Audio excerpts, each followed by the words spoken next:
नमस्कार। देश अभी पॉलिटिकल मूवमेंट के दौर से गुजर रहा है, यानी अभी राजनीतिक मुद्दों या राजनीतिक विषयों की चर्चा केवल चुनावों तक सीमित नहीं है, बल्कि आम जीवन में, सामान्य जीवन में भी वक्त बेवक्त राजनीतिक मुद्दे उछलते रहते हैं और नए नए नैरेटिव बनते रहते हैं, नए नए नैरेटिव बिगड़ते रहते हैं और किसी भी समय कोई भी राजनीतिक मुद्दा सोशल मीडिया पर राजनीतिक दृष्टिकोण से जनमत संग्रह के लिए उपलब्ध हो जाता है। एक तरह से ये कह सकते हैं कि राजनीति अब आम आदमी के दिमाग में आ गई है। अभी आपने देखा होगा कि पश्चिमी बंगाल के चुनाव हुए, लेकिन ये ऐसा नहीं लग रहा था कि एक राज्य के चुनाव हैं। ऐसा लग रहा था पूरा देश उन चुनावों के परिणाम और वो चुनाव कैसे लड़े जा रहे हैं उसको जानने के लिए उत्सुक था, जागरूक था। तो ऐसे माहौल में देश और प्रदेश की राजनीतिक स्थिति को समझने के लिए, जानने के लिए और उनको एक अनुभवी दृष्टिकोण से देखने के लिए आज हमारे साथ कीनोट कार्यक्रम में एक ऐसी शख्सियत हैं जिन्होंने संगठन भी देखा है, आंदोलन भी देखा है, सत्ता भी देखी है, जेल भी देखी है, अदावत भी देखी है और ये कह सकते हैं कि अपनी राजनीतिक समझ, राजनीतिक चातुर्य और अपनी वाक्पटुता के कारण हर समय वो चर्चा में रहे हैं। जी हाँ, श्री घनश्याम तिवारी, जो कि वर्तमान में राज्यसभा के सांसद हैं, पहले 6 बार विधायक रह चुके हैं। आज उनसे हम चर्चा करेंगे कीनोट कार्यक्रम में। तिवारी साहब, आपका बहुत बहुत स्वागत है। धन्यवाद, नमस्कार। आपका जन्म सीकर में हुआ। जिस साल में देश आज़ाद हुआ उस समय आपका जन्म हुआ। आपकी प्रारंभिक शिक्षा दीक्षा भी सीकर में हुई और उसके बाद आप एबीवीपी में रहे, आरएसएस का काम किया, फिर वो जेपी मूवमेंट हो गया, इमरजेंसी लग गई, आप जेल गए, भूमिगत आंदोलन हुआ। तो उस दौरान आपका, मैं समझता हूँ, राजनीतिक करियर के लिए वो एक टर्निंग पॉइंट था। तो कैसे आप एबीवीपी और आरएसएस करते करते एक्टिव पॉलिटिक्स में आ गए? देखिए, एक्टिव पॉलिटिक्स में आना एक संयोग था। मैं आरएसएस से जुड़ा हुआ था। यूनिवर्सिटी में आने के बाद में मैंने एबीवीपी का काम किया, राजस्थान का संयोजक राज, सब काम किया, कई आंदोलन किए बहुत बड़े बड़े। मैं एक बार सीकर के रेलवे स्टेशन पर था, संघ के प्रचारक थे ब्रह्मदेव जी शर्मा जी।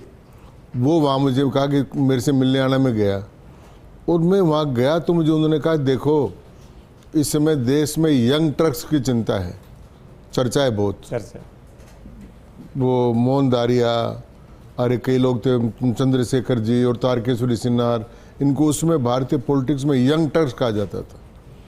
तो उस समय जनसंघ की कोई यूथ विंग नहीं थी। तो उन्होंने कहा कि हमने तय किया है कि राजस्थान युवा जनसंघ के आप अध्यक्ष होंगे और गाजियाबाद अधिवेशन है, आप वहाँ चले जाइए। तो 72 में इतना कहते हैं मैं रात को ट्रेन में बैठकर गाजियाबाद चला गया और मुझे वहाँ अटल बिहारी वाजपेयी जी ने राजस्थान यूथ जनसंघ का अध्यक्ष घोषित कर दिया, सीधे ही। और वहाँ से मेरी ये शुरुआत होगी। तो आपने फिर जब एक्टिव पॉलिटिक्स में आ गए तो पहला चुनाव सीकर से लड़ा, फिर दूसरा चुनाव भी सीकर से लड़ा, फिर आप चोमू आ गए, फिर सांगानेर आ गए। तो ये बार बार विधानसभा क्षेत्र क्यों बदले आप? बदलने का नहीं, ये ऐसा हुआ कि मुझे स्वतंत्र में टिकट मिल गई थी और मैं एकमात्र आदमी था जिसे स्वतंत्र की मिली हुई टिकट को वापस कर दिया। अच्छा। मैंने कहा कि हमारे से बड़े मदन लाल जी सोनिया के एडवोकेट थे, उनके साथ में प्रैक्टिस करता था शुरू में, तो मैंने कहा उनको दे दो। तो उनको टिकट मिल गई, वो हार गए चुनाव। 2.5 साल बाद ही विधानसभा फिर चुनाव हुए तो मुझे बिना मांगे ही सीकर से विधानसभा की टिकट मिल गई। सीकर कोई बीजेपी के लिए अच्छी कॉन्स्टिट्यूंसी नहीं थी, क्योंकि वह पहले बीजेपी के विधायक थे सीकर से। जी, मैं पहला बीजेपी का सीकर से नहीं, हिंदुस्तान में 6 अप्रैल 1980 को बीजेपी बनी। 1 जुलाई 1980 को राजस्थान विधानसभा का रिजल्ट आए, उसमें 32 एमएलए जीते। तो पहला रिजल्ट मेरा ही आया, तो मैं बीजेपी का बनने के बाद में पहला एमएलए हूँ, कमल वाला। क्या बात है। 80 में बन गया, फिर 85 में दोबारा जीत गया और फिर जो 90 के चुनाव हुए उसमें मैं चुनाव जीत गया था। लेकिन मुझे बलराम जाखड़ जी वहाँ से एमपी थे, लोकसभा के स्पीकर थे, उस समय चुनाव आयोग कुछ नहीं होते थे और उन्होंने घोषित करा दिया हरा हुआ। तो करा दिया तो मैंने फिर रिट की और मेरी जो रिट थी उसका 16 दिसंबर को रिजल्ट आया और उस 6 दिसंबर को बाबरी का ढांचा दे दिया था। तो उसी 16 तारीख को ही नरसिंह राव जी ने चारों विधानसभाओं को भंग कर दिया। तो जज ने फैसला दिया इसरानी थे कि रिट इज अलाउड, बस इन फिक्स बस। अरे वाह। तो वैसे मेरा एक टर्म गिना जाना चाहिए, लेकिन उस समय हमको कोई पेंशन मिल जाएगी इसकी या उसकी कोई परवाह नहीं थी, इसलिए हम गए नहीं उस काम में, वरना तो 7 टर्म काउंट होते हैं। और एक मैंने देखा कि आपका जो प्रारंभिक राजनीतिक जीवन था उसको शेपअप करने में भैरव सिंह जी शेखावत, जो आदरणीय स्वर्गीय भैरव सिंह जी शेखावत हैं, उनका बहुत रोल रहा। उनके पास आप रहा करते थे ज़्यादातर समय, और मैं भी उस समय देखा करता था आपको, आप लिबर्टी बहुत लेते थे उनसे, और एक पिता पुत्र जैसा संबंध था। तो उनके आप इतने नज़दीक कैसे हो गए? वो मैं जब 80 में चुनाव जीत कर आया तो उन्होंने मुझे विधानसभा में चढ़ते समय एक बात कही थी, उसमें लिफ्ट तो थी नहीं, रैंप बड़ा पुरानी विधानसभा, पुराने विधानसभा। तो चढ़ते उन्होंने मुझे कहा कि देखो ये जो विधानसभा का पटल है ये 2 काम करता है, या तो बार बार एमएलए बनाता है या बार नेता बनाता है। तो तुमको नेता बनना है, और नेता बनना है इसका मतलब है कि पब्लिक के इश्यूज उठाने हैं और विधानसभा में शुरू से लेकर आखिर तक बैठना है। तो मैंने तय कर लिया। 1 साल में उनको लगा कि ये लड़का अच्छा है, तो उन्होंने फिर मुझे कागज देने शुरू किए, मुझे मेरे कॉल अटेंडेंस प्रमोशन लगाने शुरू किए, और फिर उन्होंने मुझे, मैं सुबह ही ये काम चलता गया। फिर मेरे उनसे संबंध अभी के नहीं। आपको एक किस्सा सुनाता हूँ बहुत जोर का। भैरव सिंह जी का फ्रैक्चर होकर पैर टूट गया था। अच्छा। और वो SMS हॉस्पिटल में थे, तो डॉक्टर PK सेठी ने उनका वो किया था। तो उस समय इतना ज़्यादा कोई एनेस्थीसिया नहीं होता था, दर्द हो रहा था। तो उन्होंने कहा कि डॉक्टर ने कहा इनका पैर पकड़ लो। तो मैंने उनका ज़ोर से पैर पकड़ा, उनके दर्द ज़ोर से हुआ, तो उन्होंने मैंने पकड़ कर ज़ोर से मेरा कान खींच लिया। फिर वो ठीक हुई तो बोले सॉरी भाई, मैंने तुम्हारा कान, मैंने साहब कान आपने तो मेरा आज खींचा है, मैंने तो आपको बहुत पहले खींचा था। बोलो कैसे? वो जब आप चुनाव लड़ने गए थे पहले 52 में सीकर में, तो मैं तो 4 साल का था, तो मेरे ताऊ जी उस समय अध्यक्ष हुआ करते थे। तो आप उनसे मिलने गए, मैं घर में ही था, तो आपने मुझे उठा लिया था और आपका साफ और वो कपड़े देखकर मैंने गुस्साया तो मैंने आपके कान खींच लिए थे। तो मैंने तो आपके पहले पकड़े हुए। तो ये किस्सा उनके साथ हुआ मेरा। तो मैंने कहा ना, तो उनका पुराना संबंध मेरा घरेलू भी रहा और सीकर जिले कांड से भी रहा, और उनकी मारवाड़ी शेखावटी में बोलने की आदत थी, मेरी भी वो आदत थी, इस कारण से उनका मेरा बहुत फेमस होता था उनका। लेकिन वो राजनीति में आदर्श पुरुष थे। प्रैक्टिकल राजनीति अगर किसी को सीखनी हो तो भैरव सिंह जी का जीवन उसके लिए पुस्तक है। तो आपने उनकी बात को बहुत गंभीरता से लिया जी। और मुझे याद है उस ज़माने का कि लोग कहते थे कि जो विधानसभा की कार्यप्रणाली को बताने वाली एक किताब होती है जिसको ग्रीन बुक कहते हैं, उसको आपने एक तरह से कंठस्थ कर रखा था, और उस वक्त के जो स्पीकर थे वो भी आपसे राय लिया करते थे। सही बात। और फिर जब वो हाउस के फ्लोर पे कोई बहस होती थी तो आप अपनी देसी अंदाज में कहावतें, मुहावरे, चुटकियाँ लेकर के वो सारे माहौल को बहुत ही रोचक और चटपटा बना देते थे। तो वो कैसे आपको इतना रुचि? देखिए, वो तो कुछ बातें तो ऐसी है कि ग्रामीण परिवेश में रहा मैं, तो ग्रामीण परिवेश में रहने से मुझे वो ग्रामीण क्षेत्र की बोली, मुहावरे वो सारे थे, तो मौके पर उनको पिट करने का। दूसरा, मेरी भाषण की शुरू से रही है। अच्छा। ये आपके हमारे जो कातिल साहब है ना, वो भी डिबेट में आते थे, और हम दोनों बहुत बड़े डिबेटर थे यूनिवर्सिटी के टाइम पर हमारे। तो उनको कभी पहला पुरस्कार मिलता, कभी मुझे मिलता, तो वो सब मेरा आदत डिबेट की थी। तो इस कारण से सब ठीक प्रकार से चला। तो आपको राजस्थान विधानसभा के वो दिन याद आते होंगे? अब राज्यसभा में भी आपको अच्छा लगता है या विधानसभा याद आती है? देखो, विधानसभा तो बहुत याद आती है, और विधानसभा से बढ़िया कोई जगह नहीं है। लेकिन राज्यसभा में जाकर ऐसा लगा कि विधानसभा का जो अनुभव है वो मुझे राज्यसभा में काम आ रहा है। आज राज्यसभा में भी मुझे भगवान की कृपा से अच्छा स्थान मिल रहा है और वो काम आ रहा अनुभव। लेकिन राज्यसभा जो है वास्तव में ही बहुत बड़े बड़े लोग उसमें हैं, और उनका सारे देश भर की बातें वहाँ पर जो आती हैं उसे बहुत बड़ा है वो। तो राज्यसभा जो है एक बहुत बड़ी चीज़ है। नहीं, राज्यसभा में आप 8 कमेटियों में हैं। इथिक्स कमेटी के तो आप चेयरमैन हैं। जी जी। उसके अलावा एजुकेशन, कॉन्स्टिट्यूशन, आयुष, रूल्स, ऐसी कई कमेटियों, 7 कमेटियों में आप मेंबर हैं। मैं वन नेशन वन JPC में हूँ। एक अपने JPC बनी थी उसमें सहकारिता की, उसमें भी था। तो करीब करीब 8-10 कमेटियों में मेंबर है। तो उन्होंने जो मुझे काम दिया वो मैं कर रहा हूँ निश्चित रूप से। तो पिछली बार जब विधानसभा चुनाव हुए थे तो आपने चुनाव नहीं लड़ा था, और 2022 में आप राज्यसभा चले गए। अब 2028 में जुलाई में आपका राज्यसभा का कार्यकाल खत्म हो जाएगा, तो क्या मन में फिर आता है कि फिर एक और विधानसभा चुनाव लड़े? विधानसभा चुनाव लड़ने की इच्छा नहीं होती। अब तो मेरे कोई चुनाव लड़ने की इच्छा नहीं। क्या बात? अब तो क्योंकि मैं जिस समय रिटायर होऊंगा राज्यसभा से, हाँ। मैं 82 का हो जाऊंगा। हाँ जी। तो 30 साल का मैं बना था एमएलए, और 82 साल तक रह गए, तो आखिर आदमी को कहीं मन को थोड़ी सांत्वना देनी चाहिए कि इसके आगे। वो तो भगवान दया से स्वास्थ्य ठीक है, वरना 80 वर्ष की उम्र में लोग रिटायर हो ही जाते हैं। ठीक बात है। तो आपके बेटे लड़ेंगे, आपकी राजनीतिक विरासत अब आशीष जी के हाथ है। आशीष भी राजनीति में काम कर रहा है, और अब वो काम बीजेपी में परिवारवाद तो है नहीं। अगर काम करेगा, अच्छा काम करेगा, तो उसको पार्टी सोचेगी। मेरी तरफ से किसी को लड़ाने की इच्छा नहीं।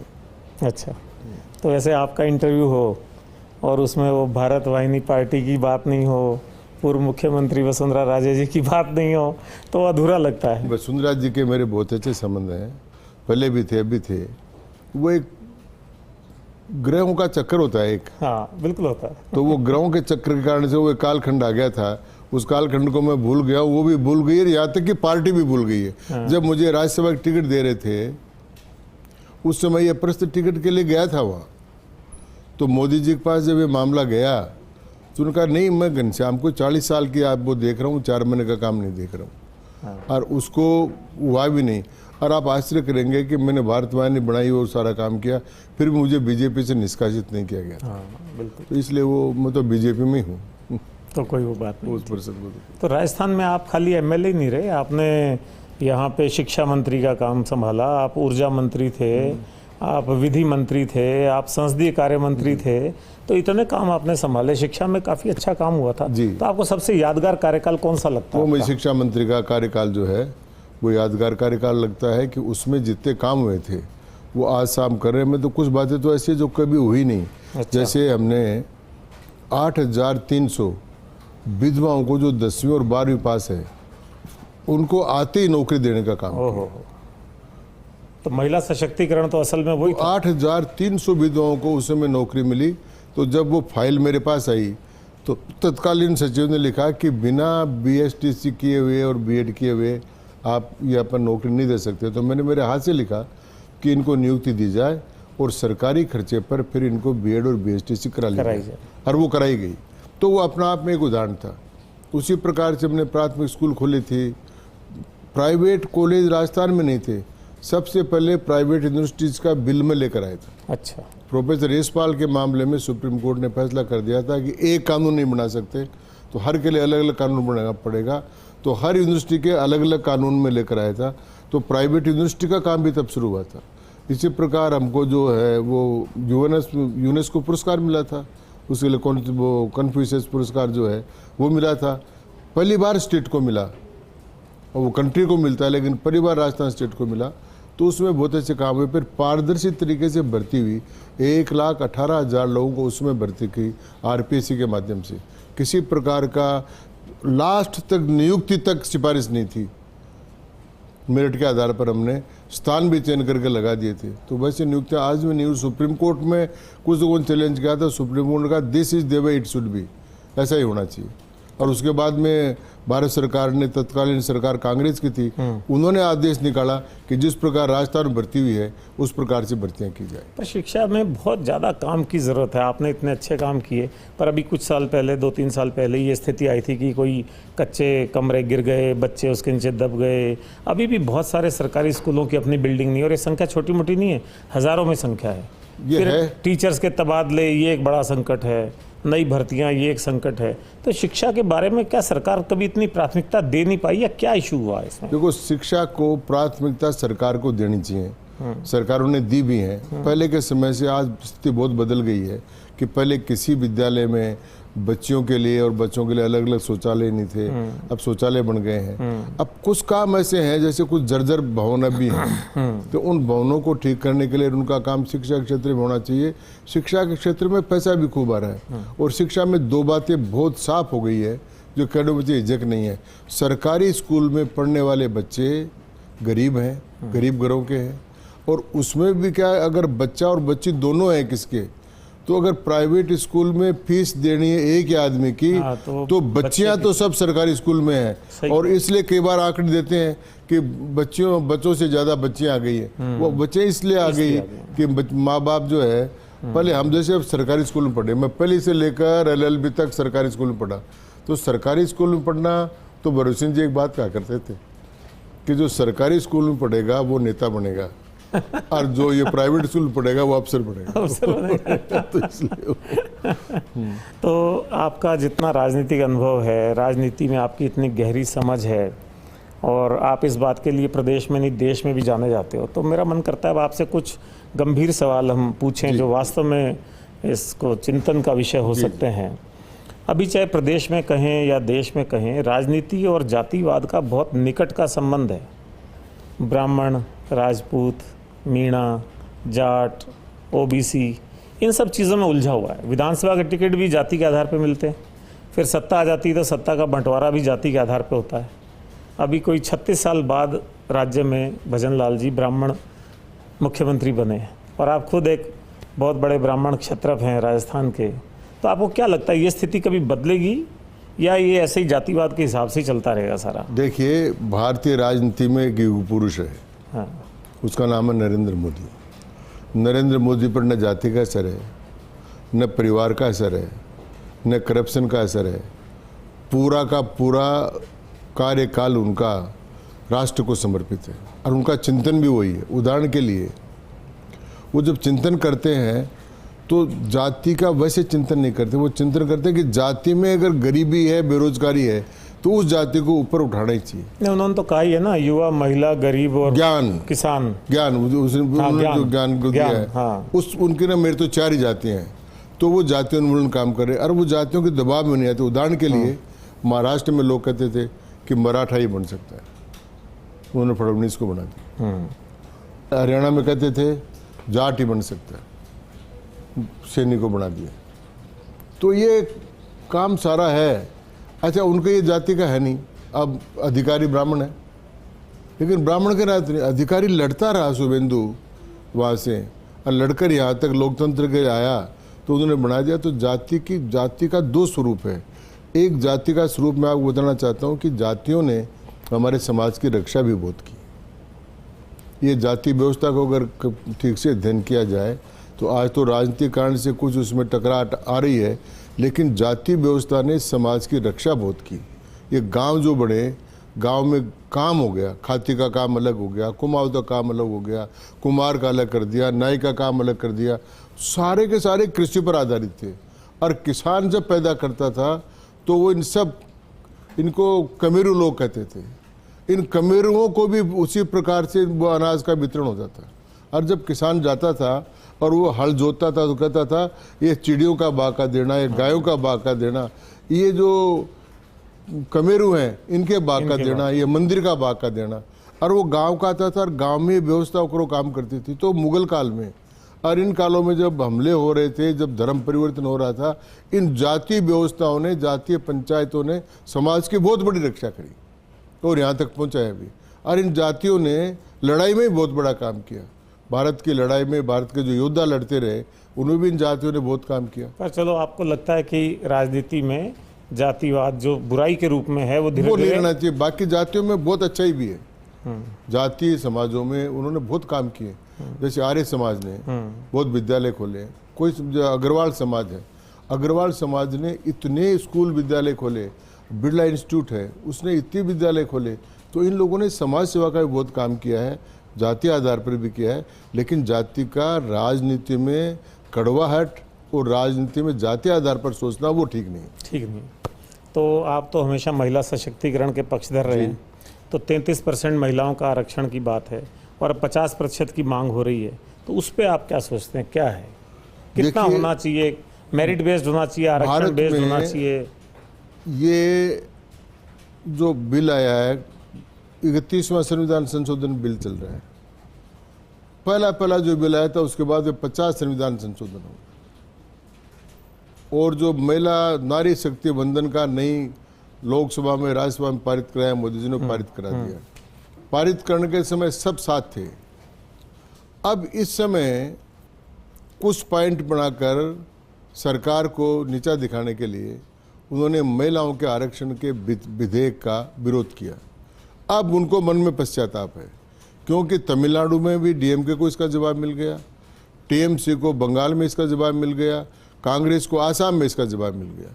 तो ये जो विरोध करने वाले लोग थे अब वो सहम गए हैं, और मैं समझता हूँ कि वो बिल्कुल निश्चित रूप से आने वाले सत्रों में ये बिल पास होगा, ये संविधान संशोधन पास होगा, और पास होकर ये आने वाले 29 के चुनाव में लागू जाएगा। चलो बढ़िया।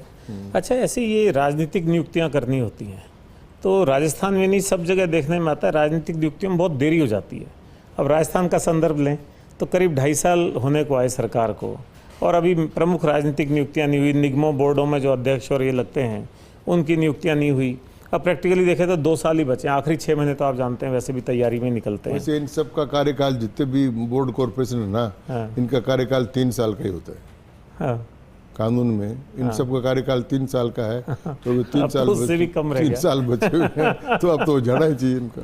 हाँ, तो ये क्यों नहीं हो पाते, क्या ये कारण सब क्या है? राजनीतिक दल अपने अपने उससे करते हैं। ये तो बार बार जो चुनाव होते हैं ना, हाँ। तो ऊपर का केंद्रीय और राज्यों के लोग भी बार बार इन चुनाव में जाते रहते हैं। इन चुनाव से फुर्सत नहीं मिलती, तो लेकिन ये नियुक्तियां होनी चाहिए।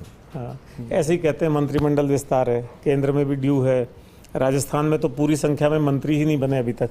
तो ये मंत्रिमंडल विस्तार भी टलता रहता है, हर वक्त कोई ना कोई कयास लगाते हैं, कोई ना कोई चर्चाएं आती हैं, रूमर्स आती हैं, और एक वो मनोरंजन का विषय बन के रह जाती हैं। देखिए, ये मंत्रिमंडल विस्तार और ये जो सारी बातें हैं ना, मंत्रिमंडल विस्तार वैसे तो मुख्यमंत्री का वो काम है, लेकिन हाईकमान के बिना तो कोई कर ही नहीं सकता। आजकल तो यथार्थ बात है। तो अब हाईकमान जब वो चीज़ समझेगा तो उसी से मंत्रिमंडल का विस्तार हो जाएगा, दोनों ही जगह। अब वो केंद्र का तो देखो, उनका पूरा अपना एक काम करा हुआ है, वो लगातार काम कर रहे हैं, वो विदेश में बार बार लगातार जाते हैं, राष्ट्र के समझौते भी कर रहे हैं, सारा काम करा। मतलब मैंने इतने प्रधानमंत्रियों को, अटल बिहारी वाजपेयी जी को भी, सबको मैं खूब इस तरह जानता था, सब लोग महान थे, काम करते थे। लेकिन नरेंद्र मोदी जी का काम करने का अलग ही तरीका है, हर क्षेत्र में वो काम कर। मैं समझता हूँ भारत ने, भगवान ने, विधाता ने इनको भारत का कुछ काम करने के लिए यहाँ पर पैदा किया है। इतना बड़ा काम कर दिया है और इतने बड़े काम कर रहे हैं, तो इन सब के सामने ये सारी समस्याएं आती रहती हैं, तो ये होता रहेगा। ये कोई खास बात नहीं है। मंत्रिमंडल विस्तार में 5-4 सीटें हमेशा खाली रखते हैं ताकि सबका मन लगा रहे कि मेरा ही नंबर आ जाएगा, मेरा भी नंबर आ जाएगा। काम सफर नहीं होना चाहिए, बाकी तो काम सफर नहीं। कभी बार 15 लोगों से काम होता है, 20 लोगों से भी काम होता है, 9 लोगों से भी। शुरू से हम बने थे उसमें 9-10 लोग थे, हमने 6 महीने में 9 लोगों ने खूब काम किया था, तो काम होता रहता है। संस्थाओं को भूमि आवंटन होता है, चैरिटेबल संस्थाओं को, कोई शिक्षा के लिए, कोई चिकित्सा के लिए, कोई समाजों को आवंटन होता है। ये आवंटन भी जल्दी से नहीं होते हैं, या तो ये आखिरी साल में होते हैं और या आखिरी 6 महीने में होते हैं, और फिर नई सरकार आती है, वो पिछले 6 महीने की समीक्षा करती है, कुछ के कट जाते हैं, कुछ के पास हो जाते हैं। तो ये भी पहले अगर समय पे कर दें तो मेरे ख्याल लाभ ही मिल सकता है। इसका मैं नुकसान समझता तो क्या हूँ कि ये जो भूमि आवंटन वाला मामला है, ये ऐसे कई गलतियां इसमें इस प्रकार की होती हैं। लास्ट में आवंटन करते हैं तो हाँ, फिर जो नया लगता है कि ये क्या कर दिया, हाँ, ये क्या करती है, तो फिर उसमें वो कमेटी बनती है, वो कमेटी उसको देखती है और वो करती है। मैं समझता हूँ कि इसके संबंध में तो, भूमि के संबंध में तो एक नीति बननी चाहिए, एक नीति बननी चाहिए क्लियर कट, यही मैं कि भाई किस प्रकार से कैसे किसको आवंटन। जैसे हमने प्राइवेट यूनिवर्सिटीज़ को, शिक्षा मंत्री था, मैंने बिल पेश किया था, मैंने ये तय कर दिया कि 30 एकड़ जमीन वो लेकर आएंगे, हाँ, एंडोनमेंट का इतना रुपया वो जमा कराएंगे, इतना कंस्ट्रक्शन वो करेंगे, तब उनको भूमि मिलेगी। अब ये समाजों के नाम से भूमि आवंटन है, तो समाज को देखना चाहिए कि कौन सा समाज क्या शिक्षा क्षेत्र में काम कर रहा है, क्या समाज सुधार के क्षेत्र में काम कर रहा है। अगर काम करना है तो उसको भूमि आवंटन जब वो कहे उसके 2-3 महीने 4 महीने में करके करना चाहिए। पॉलिसी हो, पॉलिसी बननी चाहिए। ट्रांसपेरेंट हो। तो भूमि के संबंध में पॉलिसी की आवश्यकता है। तो एक ये और जुमला बहुत पॉपुलर है, जब से पिछले 3 बार से केंद्र में सरकार आ गई, डबल इंजन की सरकार। जी, तो डबल इंजन की सरकार से आपको लगता है राजस्थान में कुछ फ़ायदा हुआ है, या ये? देखो, ईमानदारी से अगर देखें तो डबल इंजन की सरकार से जितना राजस्थान को फायदा हुआ है उतना किसी दूसरे स्टेट को नहीं हुआ। इतनी ज़्यादा रेलवे का बड़ा काम हुआ है, बहुत अच्छा हुआ है। बहुत बड़ा काम हुआ रेलवे का। उसी प्रकार से इरिगेशन के लिए पानी का, हाँ। पानी का 3 बड़े काम हैं, और वो काम पूरे होंगे तो पूरे राजस्थान में पानी की समस्या का समाधान होगा। इसी प्रकार से सरकार ने जो हर महीने का क्रम से कैलेंडर बनाकर जो भर्तियों का काम शुरू किया है, और एक भी पेपर लीक नहीं हुआ, और वो सारी भर्तियाँ रेगुलर हो रही है, ये भी बड़ा काम सरकार ने किया है। तो सरकार के एक विधानसभा के हिसाब से जो एमएलए कांग्रेस के बीजेपी कोई हो, उन्होंने जो बात लिख कर दी थी, सरकार ने उन सबको किया, और इसका उन्होंने रिकॉर्ड भी विधानसभा में पेश कर दिया। तो मैं समझता हूँ कि ये 4-5 काम बहुत अच्छे हुए हैं। और दूसरा, राजस्थान में किसी प्रकार का सांप्रदायिक वातावरण नहीं बना, कोई जातीय संघर्ष का वातावरण नहीं बना, ये सारे काम हुए हैं। तो नौकरियाँ भी लग रही हैं, काम भी हो रहा है। मैं आंकड़ों में देख रहा था, पहले सरकार को करीब 90,000 करोड़ रुपए का केंद्र से सहायता मिलती थी, अब वो बढ़कर के 1,10,000 करोड़ हो गई है। हर साल सहायता बढ़ती जा रही है।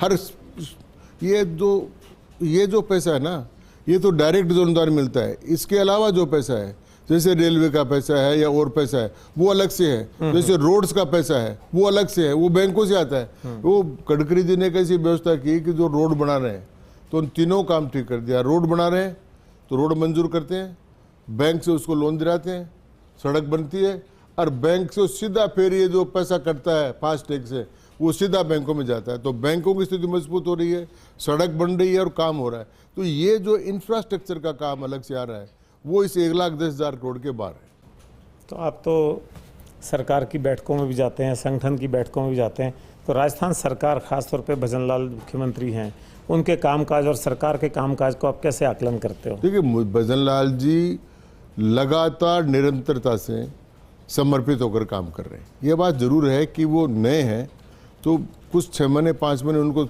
इसमें लगा, लेकिन अब तो द्रुत गति से वो काम कर रहे हैं, और नए नए प्रोजेक्ट भी लेकर आ रहे हैं। जैसे नमामि गंगे भी प्रोजेक्ट लेकर आए हैं, और कई प्रोजेक्ट लेकर आ रहे हैं। इसी प्रकार से वो सारे काम कर रहे हैं। तो मैं समझता हूँ कि उनके काम करने की गति तीव्र है, वो ठीक प्रकार से काम चल रहा है। तो अभी तो खुद ही रात्रि चौपालें भी कर रहे हैं, सुबह मॉर्निंग वॉक पे लोगों से मिल रहे हैं, जनसंपर्क पोर्टल की सुनवाई खुद भी कर रहे हैं, सीएस को बिठा दिया, बड़े बड़े अफसरों को बिठा दिया। तो इन सबका भी फर्क तो पड़ता होगा आम जनता के मानस आम जनता फर्क पड़ रहा है। वो गाँव में जा रहे हैं, कुछ मिल रहे हैं, बातचीत कर रहे हैं, वो कर रहे हैं। एक झालमुड़ी खाने का प्रधानमंत्री का सारे बंगाल में, देश में असर हो गया। तो ये जाकर खुद मिलते हैं, करते हैं। तो ये इनका काम बहुत अच्छा है, और मैं समझता हूँ कि इतने नए होकर इस प्रकार से काम कर रहे हैं, ये प्रशंसा की बात है। प्रधानमंत्री जी की बात कर रहे हैं, वास्तव में उनकी कार्यशैली की सब तारीफ करते ही हैं। तो उन्होंने अभी ये जो पश्चिम एशिया का वैश्विक संकट चल रहा है, युद्ध का चल रहा है, उसमें 3-4 बातें कही थी। ऊर्जा की बचत के लिए कह लीजिए, है ना, कारपूलिंग कह लीजिए, सोना खरीदने में स्थगन कर दो, विदेश यात्राएं रोक दो, और उसके बाद खुद जो है इन सब को इम्प्लीमेंट करने के लिहाज से 5 देशों की यात्रा भी कराए। पर मुझे लगता है इसमें कोई नेशनल लेवल पे एक एसओपी जारी होनी चाहिए थी भी क्या क्या कटौतियां करनी है, कैसे करें। कई लोग क्या है, सस्ती लोकप्रियता के लिए ही कोई साइकिल पे ही जा रहे हैं, पुलिस अधिकारी भी साइकिल पे ही जा रहे हैं। अब पुलिस अधिकारी के सामने ही अगर कोई वारदात करके निकल जाएगा तो साइकिल पे कहाँ उसको भागने पकड़ेगा। तो ऐसे ही कोई अपना कारकेड छोटा कर रहे हैं, कोई गवर्नर साहब कह रहे हैं मैं हेलीकॉप्टर में नहीं बैठूंगा, कोई कुछ अपने अपने हिसाब से प्रयोग कर रहे हैं। अगर इसको हम ऐसा करना चाहते थे तो एक एसओपी जारी कर देते हैं। देखिए, प्रधानमंत्री जी की ये है कि पहले उन्होंने अपील की थी, कोई कानून नहीं बनाया था कि जो समर्थ लोग हैं वो गैस की सब्सिडी छोड़ें। सब्सिडी छोड़ें, अच्छा उनके कहने से लाखों लोगों ने गैस की सब्सिडी छोड़ी। अब उन्होंने ये जो अपील की है वो एक राष्ट्रभक्ति की अपील है, और राष्ट्र स्वाभिमान की अपील है, और राष्ट्र रक्षा की अपील है। इस अपील का लोगों पर असर हो रहा है, और वो असर भी व्यापक रूप से सामने आएगा जिस प्रकार से वो गैस छोड़ने वाला सामने आया। तो ये प्रधानमंत्री थोपते नहीं हैं, ये उसको प्रेरित करके काम कराते हैं। तो ये प्रेरित करके कि राष्ट्र की भक्ति की प्रेरणा जागृत हो और राष्ट्र के लिए समर्पण की प्रेरणा जागृत हो, इसलिए उन्होंने 7 पॉइंट बताए। और वो ऐसे हैं जो जिनको टाल सकते हैं। गोल्ड आज नहीं खरीदे तो कोई फर्क नहीं पड़ने वाला, और पेट्रोल डीजल बचाएंगे तो अच्छा ही होगा। अब जैसे मैंने भी राज्यसभा में कहा था कि भाई हम चूल्हे पर बनाते थे, लकड़ी से बनाते थे, फिर कोयले से बनाते थे, स्टोव से बनाते थे, अब इंडक्शन से बनाओ, बिजली पर आ जाओ। सही है। और प्रधानमंत्री ने बिजली काम लेने का, ईवी पर आ जाओ, ईवी पर लोग आ ही रहे हैं। अब आप देखिए ईवी इतनी चलने लग गई है, ये ग्रीन प्लेट वाली कारें बहुत दिखाई देने लग गई, तो धीरे धीरे सड़क पर आएगी। तो 3 प्रकार से उन्होंने पेट्रोल का बचत की है। एक तो इथेनॉल के माध्यम से, जो इथेनॉल मिलाया है पेट्रोल में वो 25-30% हो गया। एक टोटल रेल जो है इलेक्ट्रीफाइड हो गई है। तो जितना डीजल वहाँ लगता था और जितना पेट्रोल उसमें इथेनॉल के बिना लगता था, उतना तो पेट्रोल का बचत हो गया। और थोड़ा ये बिजली वाला ईवी आ जाएगी और ये अपने खाना पीना जो बनाने का काम है वो इंडक्शन पर बिजली पर होने लग जाएगा, तो ये और भी बचत हो जाएगी। तो अपना जो सबसे ज़्यादा तो अपना जाता है पैसा, वो तो क्रूड ऑयल के इंपोर्ट पर ही जाता है, तो उसमें बचत होगी। चलो अच्छा है कि सोशल मीडिया का आजकल बहुत जोर है, उसको आप कैसे देखते हो? मैं देखता हूँ राजनेताओं के जो मीडिया सलाहकार हैं वो दिन भर इसी जुगत में रहते हैं कि आज क्या डालें सोशल मीडिया पे, आज किस कार्यक्रम की फ़ोटो डालें जिससे हमारे राजनेता का कुछ ना कोई माहौल बना रहे। तो सोशल मीडिया को आप किस तरह से देखते हैं राजनीति के संदर्भ में, खास तौर पे? राजनीति के संदर्भ में सोशल मीडिया अफेक्ट करने लगा। ये अभी तमिलनाडु का चुनाव अपन ने देखा, उन्होंने सारा चुनाव सोशल मीडिया के माध्यम से उन्होंने किया। तो सोशल मीडिया के दोनों प्रकार के प्रभाव, तो अब उसमें कुछ लोग घुसकर उसको व्यावसायिक भी बना दिए हैं, तो उसकी काट भी आने लगी है। पर ये बात तो अब सब जगह हो गई कि एक आदमी को सोशल मीडिया के लिए रखो। हाँ। अब जैसे किसी का जन्मदिन है और मैंने उसकी पोस्ट नहीं डाली तो वो समझे यार घनश्याम जी मेरे से नाराज है क्या। तो सोशल मीडिया अब एक अंग बन गया है राजनीति का, और इसके दोनों प्रकार के असर है। उसके कुछ तो अच्छे असर है और कुछ उसके नकारा असर भी है। तो मैं समझता हूँ कि सोशल मीडिया एक आवश्यकता भी है और कुछ कुछ इसमें बुराई भी है। तो दोनों बातों का तालमेल करके चलना पड़ेगा। कुछ बातों के लिए सरकार को नियंत्रण करना पड़ेगा कि 16 साल से 18 साल से जो कम बच्चे बच्ची हैं उनके लिए जिस प्रकार के कंटेंट्स इसमें आते हैं, इन सारे OTT के माध्यम से, इनके माध्यम से, इन पर अगर नियंत्रण नहीं किया गया तो वो ठीक नहीं है। तो केवल सोशल मीडिया राजनीति में नहीं, ये पारिवारिक में भी और उसमें भी असर करता है। मैंने तो मेरे परिवार में ही कहा है कि मैं शाम को जब खाना खाता हूँ, जब हो गया हूँ तो सबके साथ ही खा लेता हूँ। कहता उस समय आप 5 आदमी हो और 10 आदमी मैं नहीं बिठाऊंगा खाने के लिए, क्योंकि 5 तुम्हारे हाथ में रहेंगे, तो 5 रख कर आओ। तो ये पारिवारिक को भी तोड़ रहा है। तो इन सब बातें हैं, तो इन बातों पर तो इसी सोशल मीडिया के संदर्भ में जेनजी, आपने भी सुना होगा जेनजी। तो जेनजी और ये जो से अभी हाल ही में कॉकरोच जनता पार्टी, इसको ऑनलाइन इतना सपोर्ट मिल गया, तो इसको किस रूप में देखते हैं आप? इससे कोई क्या वास्तव में बदलाव आएगा या ये खाली थोथा है? ये थोथा है। कारण क्या है, एक तो उसमें 2 प्रकार के लोग हैं। एक तो एंटी इंडिया लोग जो हैं, जो भारत की एकता को, भारत के इस प्रभाव को बर्दाश्त नहीं कर पा रहे हैं।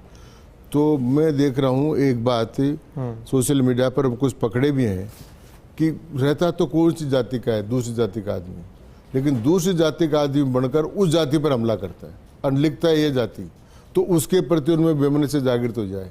इसी प्रकार से ये जो कॉकरोच पार्टी वाला मामला है, इसमें कई पाकिस्तानी लोगों ने हिंदुस्तानी बनकर उन्होंने काम किया है। तो भारत को अस्थिर करने के लिए जो लोग चाहते हैं वो भी कभी कभी इस काम में लगते हैं, लेकिन फिर थोड़े दिनों में वो फुस हो जाते हैं। तो वैसा ही है ये कॉकरोच। तो आप तो खुद शिक्षा मंत्री रहे हैं, तो अभी सुप्रीम कोर्ट ने एक राजस्थानी भाषा के संदर्भ में बहुत बढ़िया फैसला दिया है कि राजस्थानी भाषा सभी सरकारी और प्राइवेट स्कूलों में पढ़ानी भी चाहिए, और धीरे धीरे ऐसा कोशिश करें कि ये मीडियम ऑफ इंस्ट्रक्शन यानी पढ़ाने की भाषा के रूप में भी स्थापित हो जाए। तो आपको क्या लगता है इस बारे में, अब तक क्या हुआ और आगे ये सुप्रीम कोर्ट के निर्देशों की पालना इस रूप में हो पाएगी या नहीं हो पाएगी? देखिए, सुप्रीम कोर्ट का दिशा निर्देश है, और मैं समझता हूँ कि राजस्थानी भाषा के बारे में जब मैं शिक्षा मंत्री था तभी मैंने बहुत कोशिश की थी। और एक उदाहरण है मेरे पास, राजस्थानी भाषा के लेखक रेसे मेरे से मिलने आए थे तो मैंने उनको कहा कि भाई ठीक है, स्कूल कितनी चाहते उतनी खोल देते हैं, पर उसमें पहले सब आप अपने बच्चों को राजस्थानी भाषा के माध्यम से पढ़ाने के लिए तैयार हो जाओ। एक भी तैयार नहीं। अभी जो समस्या है, मैंने राष्ट्र में बोलकर कहा कि तमिलनाडु में हिंदी की समस्या नहीं है, तमिल भाषा को खतरा अंग्रेजी से है।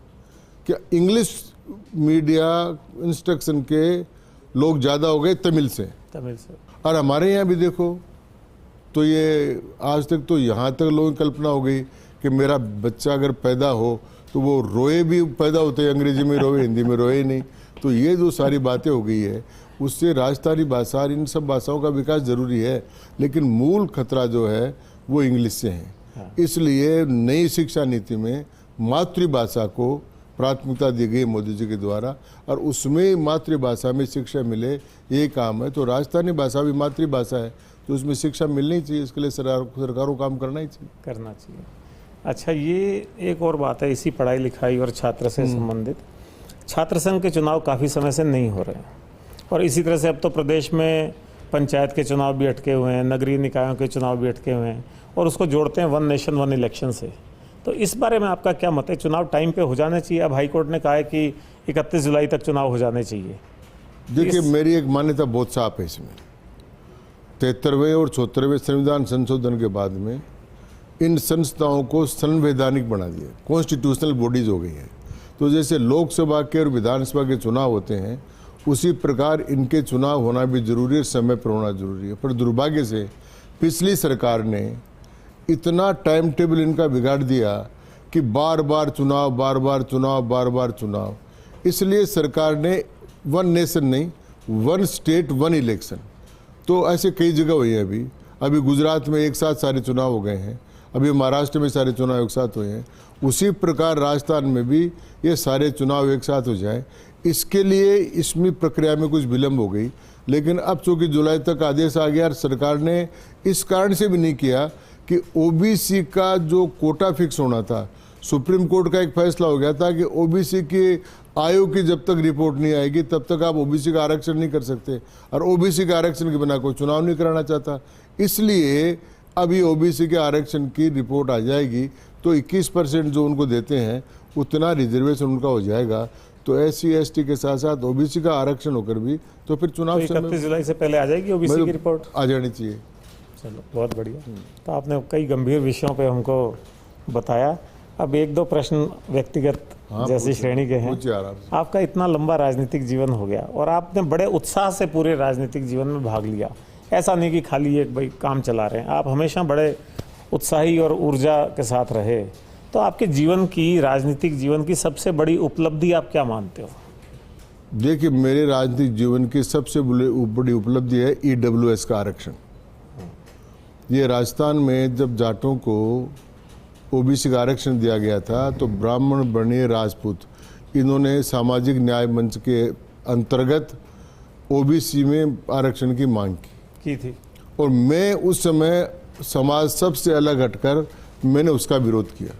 मैंने कहा कि ओबीसी में ब्राह्मण, राजपूत, वर्णीय, कायस्थे नहीं आ सकते क्योंकि BP मंडल कमीशन की जो रिपोर्ट थी उसमें ये कवर नहीं होते थे, क्योंकि इनके यहाँ नाते की प्रथा नहीं थी। उसमें कहा था नाता प्रथा होगी वो पिछड़ा होगा। उन्होंने कहा था जिनकी औरतें काम करती वो पिछड़ी होंगी। उन्होंने कहा था कि जो मोटा अनाज खाते वो पिछड़ा होगा। तो ये चारों वर्ग जो होते हैं उस समय इसमें नहीं आते थे। तो मैंने EWS का सबसे पहले फार्मूला दिया और मैंने 16 वर्ष पहले इस आंदोलन को शुरू किया। मैंने विधानसभा में पहला बिल भी पेश किया। हिंदुस्तान के किसी भी असेंबली में EWS का फार्मूले के साथ आरक्षण का बिल पेश नहीं हुआ था, वो मैंने पेश किया, पारित भी कराया। फिर हाईकोर्ट ने इसको रोक दिया। लेकिन उसके बाद में मोदी जी ने 93वां संविधान संशोधन कर EWS को लागू कर दिया। मैं समझता हूँ मेरे जीवन की एक तो सबसे बड़ी सफलता और कामना मेरे राजनीतिक जीवन की। दूसरी मेरी सबसे बड़ी सफलता रही आरक्षण, ये आपातकाल में जो मैंने लड़ाई लड़ी और उसका जो परिणाम बाद में आया वो भी हमारे जीवन की बहुत बड़ी सफलता है। लोकतंत्र को बचाने में जो हमने त्याग किया, लड़ाई की, मार खाई, पिटाई खाई, जेल में गए, वो सारा जो काम किया, अंडरग्राउंड होकर काम किया, तो ये दो बहुत बड़ी हमारी। तो अभी स्टेज में आके जब आप 80 वर्ष के होने वाले हैं, हाँ। राजनीति में 50 वर्ष लगभग हो गए हैं जी, तो अब आपकी एक ख्वाहिश कोई क्या बची है? अब क्या लगता है कि ये और हो जाए तो जीवन सफल हो बस जाए? अब एक ही है, परम वे भवने तुम्हें तत्स्वराष्ट्र, जो 2047 तक भारत को विकसित राष्ट्र बनाने की बात है। तो जैसे भारत का विकास हमने आंखों से देखा है, ऊंट गाड़ी पर बैठकर हम सीकर आते थे खुद से, अब वहाँ 20 मिनटों में बसें पहुँच जाती है, फर्स्ट क्लास रोड बनी हुई हैं, सारा काम हो गया है, ये सारा विकास देखा है। तो अब हम चाहते हैं कि एक तो रोज़गार का, बेरोज़गार जो लोग हैं उनको रोज़गार की सबसे बड़ी समाधान भारत में हो जाए, भारत अब नौकरी देने वाला देश बन जाए, भारत से बाहर से लोग आ जाए और मोदी जी का जो विज़न है कि 2047 तक भारत विकसित राष्ट्र बने, उसमें जितना योगदान ये शरीर जब तक साथ देगा तब तक बिना किसी राजनीतिक पद के उसके लिए काम करते रहेंगे, ये इच्छा। क्या बात है। तो आपने आज सारे विषयों पे बहुत ही बेबाकी से और बहुत ही खुलेपन से बात की, और हम सब आपकी लंबी आयु और सफलता की कामना करते हैं। आप इस कार्यक्रम में पधारे, आपने इतना समय निकाला, बहुत बहुत शुक्रिया। बहुत बहुत धन्यवाद पवन जी, आपका मैंने सारा कार्यकाल देखा सब जगह, हाउसिंग बोर्ड का सब बहुत अच्छा रहा आपका, और यहाँ भी आप बहुत अच्छा कर रहे हो। चलो बहुत धन्यवाद। धन्यवाद।